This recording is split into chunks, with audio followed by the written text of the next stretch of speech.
Hello, friends. I hope you are well on this rainy Thursday afternoon. Wanted to record a quick video to include with our weekly newsletter and other updates this week to let you know where we are as a church in relationship to the governor's new recommendations this week and our in-person gatherings. As we've said consistently throughout this process, we will always be following the state and or annual conference's recommendations for what we need to be doing for the health and safety of our congregation during a particular time. And we've also said throughout our reentry process that we needed to be prepared and ready to take a step back if the state and or annual conference asked us to do so.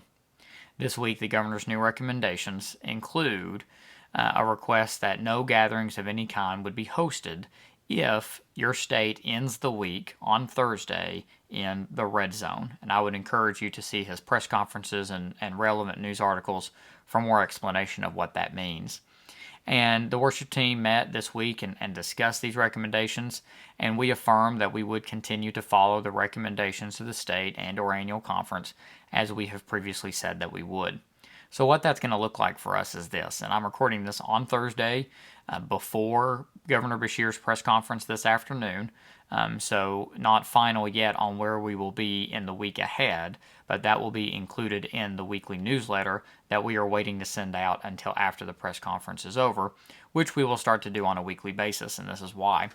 The way that we will manage it will be on a week-to-week basis, and every Thursday at the conclusion of Governor Beshear's press conference, based on where Warren County is on those tiers, if we are in the red, we will suspend all in-person gatherings for the coming week from Sunday through Saturday.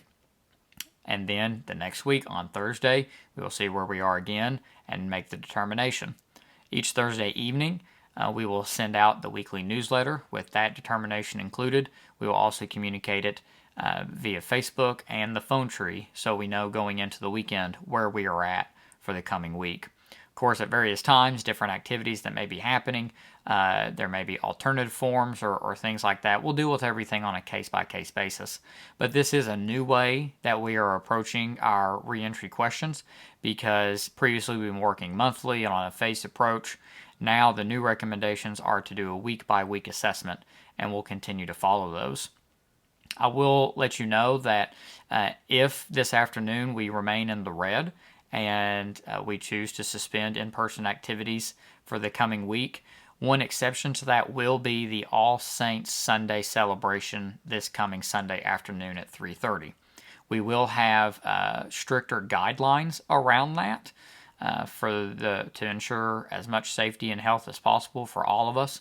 But as a worship team, we felt that as an All Saints celebration, as the last outdoor gathering that we have planned until at least Christmas Eve, it was important enough and significant enough for us to make an exception and with just a few more stricter guidelines than we've had previously, be able to still have a joyful and wonderful time of worship together as we remember and celebrate our brothers and sisters who have gone before us in this last year.